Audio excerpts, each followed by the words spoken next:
देखो आज हम प्रश्नावली 4.4 के प्रश्न नंबर 1 का हाल बता रहे हैं। प्रश्न नंबर 1 में क्या है कि ये मैट्रिक्स है, इसका सखंडक ज्ञात करना है, यानी एडजॉइंट ज्ञात करना। सखंडक यानी सखंड से जन्मा। सखंड का मतलब है सखंड से जन्मा यानी एडजॉइंट। अब है सॉल्यूशन। हमने ये मैट्रिक्स मान लिया ए, जो दिया हुआ है इसको हमने मान लिया ए मैट्रिक्स है। अब इनका हम उपसारणिक निकालेंगे, प्रत्येक एलिमेंट का उपसारणिक निकालेंगे। A11 यानी पहली पंक्ति पहले स्तंभ के अवयव का उपसारणिक। तो पहली पंक्ति पहला स्तंभ का पर स्थित कौन सा अवयव है? ए। ए का उपसारणिक M11 यानी पहली पंक्ति और पहले स्तंभ को हटा देंगे। तो देखो पहली पंक्ति पहला स्तंभ हटा दिया तो ये उपसारणिक आएगा तुम्हारा 4। इसका जो हल है वो भी 4 ही है। अब पहली पंक्ति दूसरे स्तंभ का जो एलिमेंट है वो 2 है। 2 का उपसारणिक M12 बराबर पहली पंक्ति दूसरा स्तंभ को हटा दो, 3 आ गया बराबर 3। अब इसी तरह से इसका निकालेंगे A21 का उपसारणिक। A21 क्या है यहाँ पर?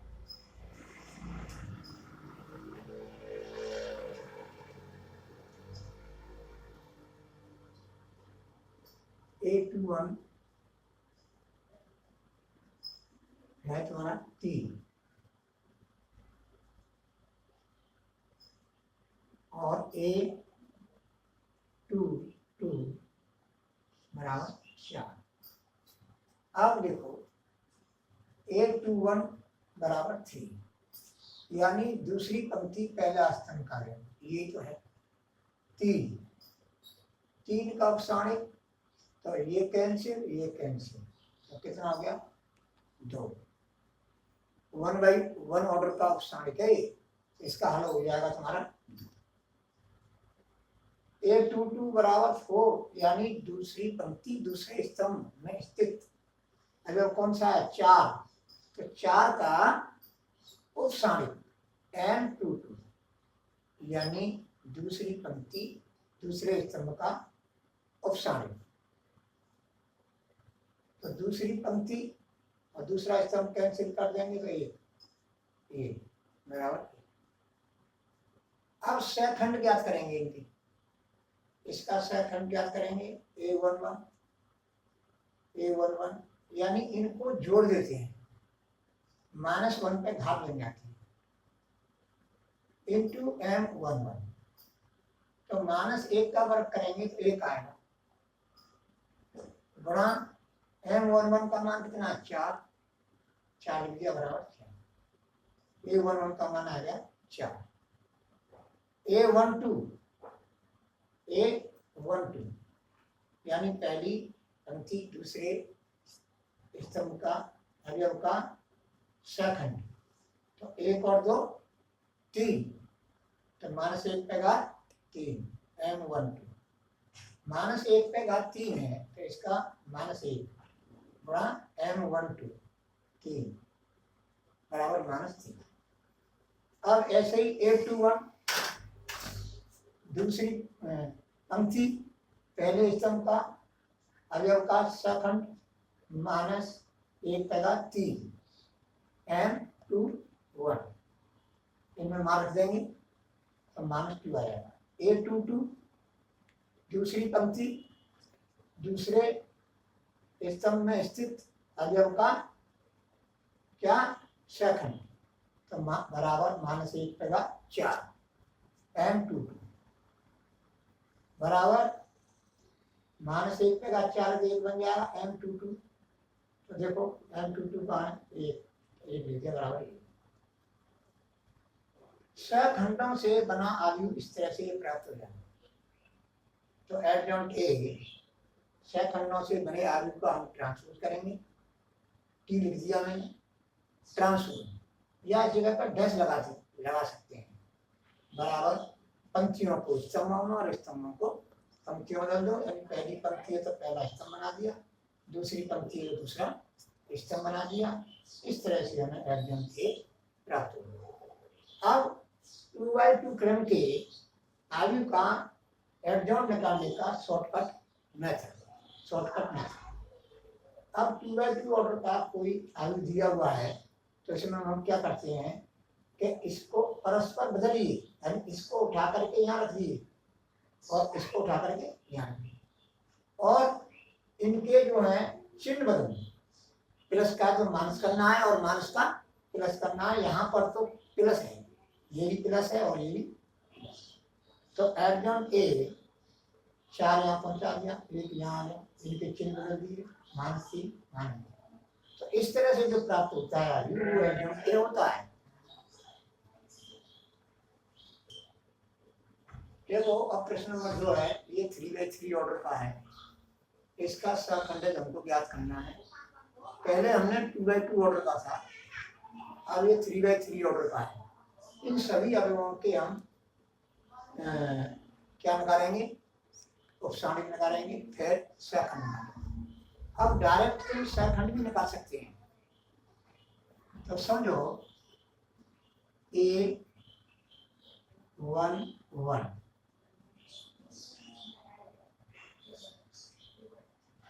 A11 का मतलब है पहली पंक्ति पहले स्तंभ के अवयव का सहखंड। तो हम जो है -1 अब पहली पंक्ति पहले स्तंभ को हटा,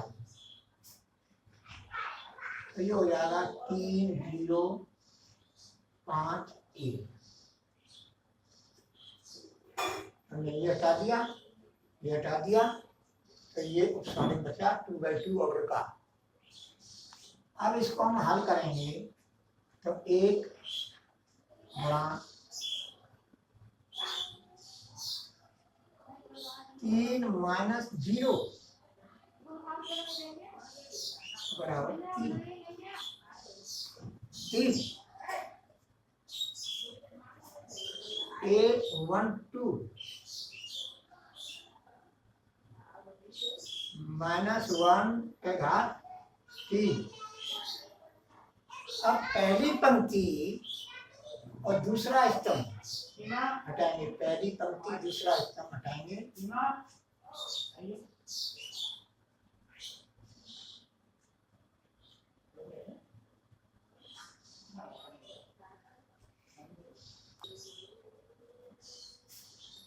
अब देखो ये 1 2 निकालना है, तो -1 का घात 3, 1 और 2 3, पहली पंक्ति और दूसरा स्तंभ 2 और 2,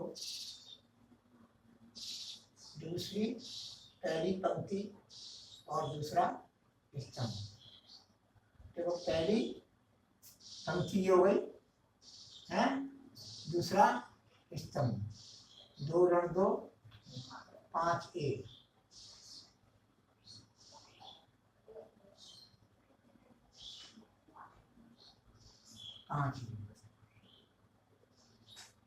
पहली पंक्ति दूसरा स्तंभ 2 और 2 5 1। तो प्रश्न नंबर 2 है, ये आयु है, सहखंड हमें ज्ञात करना है। तो ये आयु हमने A मान लिया, ये हमने A मान लिया, ये गिवन है हमारा। क्या है? गिवन।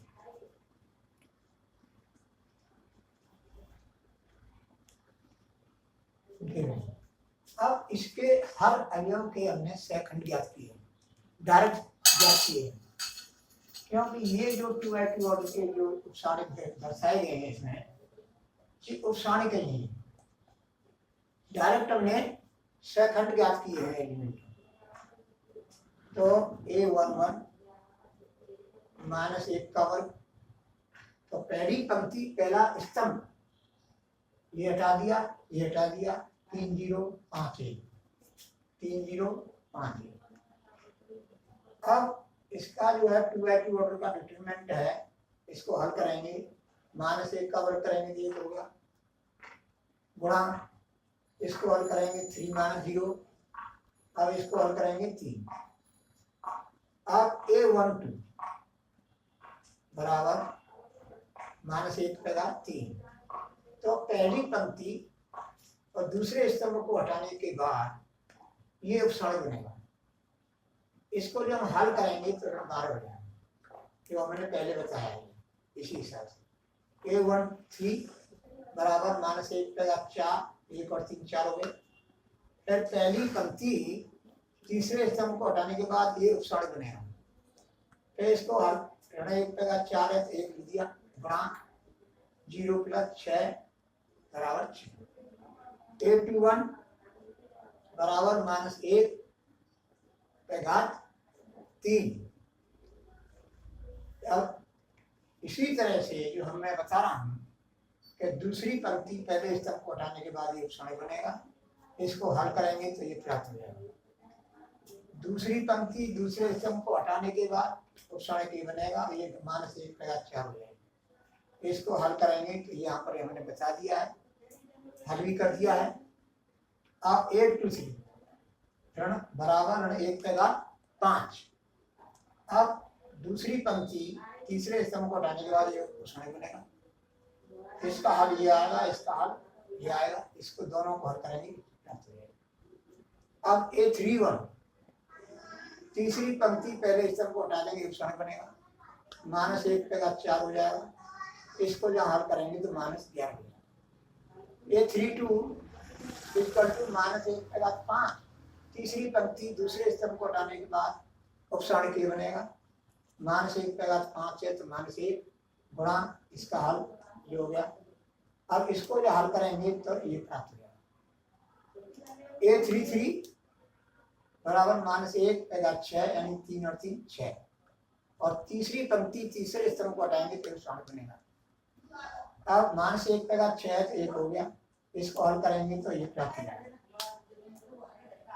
बराबर 1 गुणा 5 बराबर 5। 6 खंडों से बना आयु, 6 खंडों से बना आयु ये प्राप्त हो जाएगा। ये 6 खंडों से ये 1 1 यानी पहली पंक्ति पहले स्तंभ का, पहली पंक्ति दूसरे स्तंभ का, इस तरह से हमने ये 6 खंडों से बना आयु ज्ञात कर लिया। और जो आयु है 6 खंडों से बना आयु, इसका हम ट्रांसपोज करेंगे। ट्रांसपोज करने का मतलब है पंक्तियों को स्तंभों में और स्तंभों को पंक्तियों में परस्पर विनिमय करते हैं, यानी बदलते हैं। बदलने के बाद ये प्राप्त होगा तुमको, क्योंकि पहली पंक्ति पहला स्तंभ बन गया, दूसरी पंक्ति दूसरा स्तंभ बन गया, तीसरी पंक्ति तीसरा स्तंभ। इस तरह से ये एडजॉइंट प्राप्त हमको हो गया।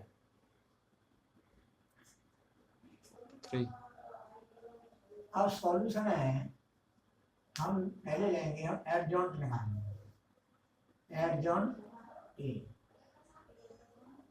देखो अब प्रश्न नंबर 3 है, हमें सत्यापित की ये है, तुम्हें सत्यापित कीजिए कि A इंटू एडजॉइंट ए बराबर एडजॉइंट ए इंटू ए बराबर ए का डिटरमिनेंट इंटू आई।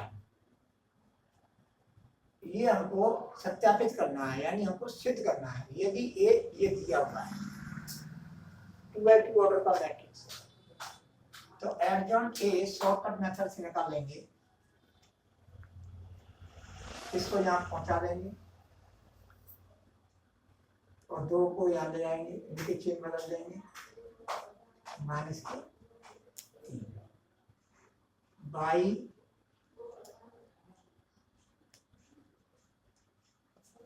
शॉर्टकट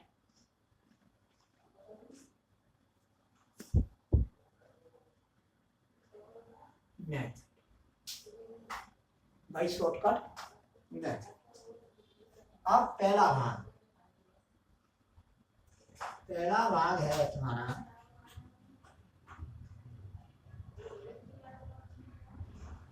ए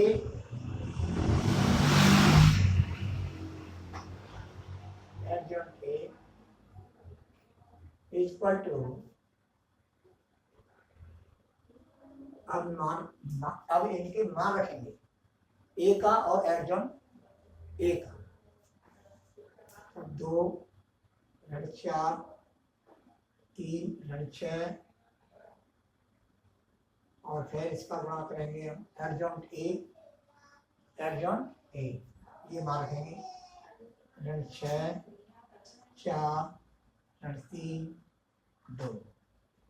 अब इनका हम गुणा करेंगे। अब 2 का गुणा हमने ऋण 6 में किया तो ऋण के 12, 3 का गुणा हमने 4 में किया तो प्लस के 12, फिर पहली पंक्ति का दूसरे स्तंभ में तो ये हो जाएगा माइनस के 6 प्लस के 6। अब ऋण 4 का गुणा ऋण 6 में करेंगे 24, ऋण 6 का गुणा 4 में करेंगे माइनस के 24, फिर ऋण 4 का गुणा ऋण 3 में करेंगे ऋण 12, ऋण 6 का गुणा 2 में करेंगे, ऋण 4 का गुणा ऋण 3 में करेंगे तो प्लस के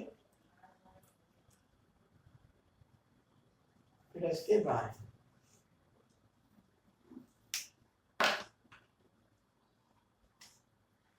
प्लस के 12, ऋण 4 का गुणा ऋण 3 में करेंगे तो प्लस के 12, ऋण 6 का गुणा 2 में करेंगे तो ऋण के 12। ये कैंसिल, ये कैंसिल, ये कैंसिल, ये कैंसिल, ये कैंसिल, तो ये हो गया तुम्हारा 0 0 0 0। अब दूसरा भाग,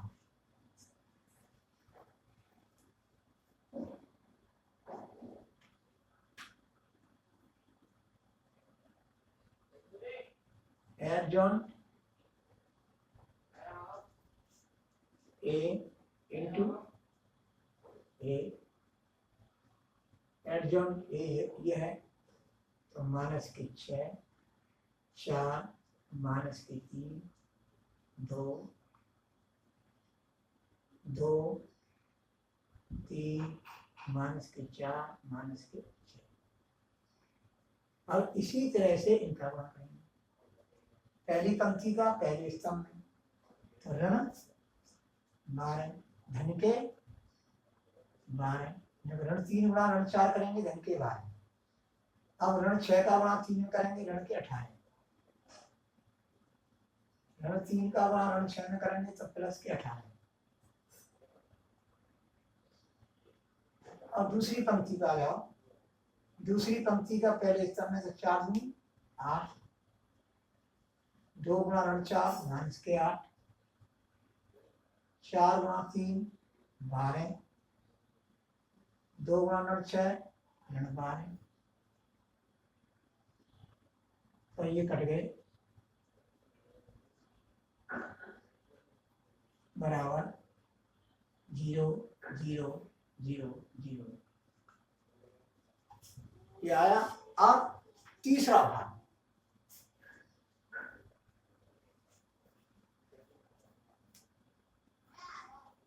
तीसरा भाग ए का डिटरमिनेंट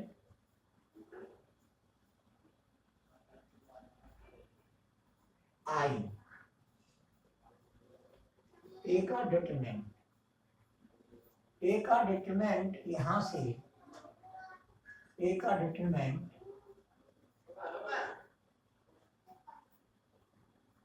ए का डिटरमिनेंट आएगा, इसमें बड़ा कर देंगे। ए का डिटरमिनेंट आएगा तुम्हारा ऋण के 12 और धन के 12। ए का डिटरमिनेंट आया तुम्हारा 0, तो हम यहाँ लिख लेंगे 0। 1 0 0 1 उसी ऑर्डर का आइडेंटिटी मैट्रिक्स लेते हैं जो ए है उसी ऑर्डर का, और 0 का गुणा कर देंगे प्रत्येक एलिमेंट में, तो 0 0 0 0। अतः पहला भाग बराबर दूसरा भाग बराबर तीसरा भाग बराबर 0 0 0 0।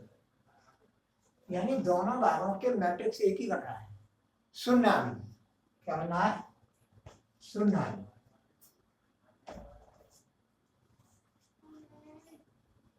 Hence proved.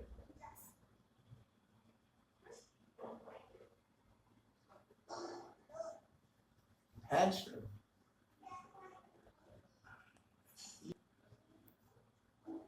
शून्यावली है क्या ये?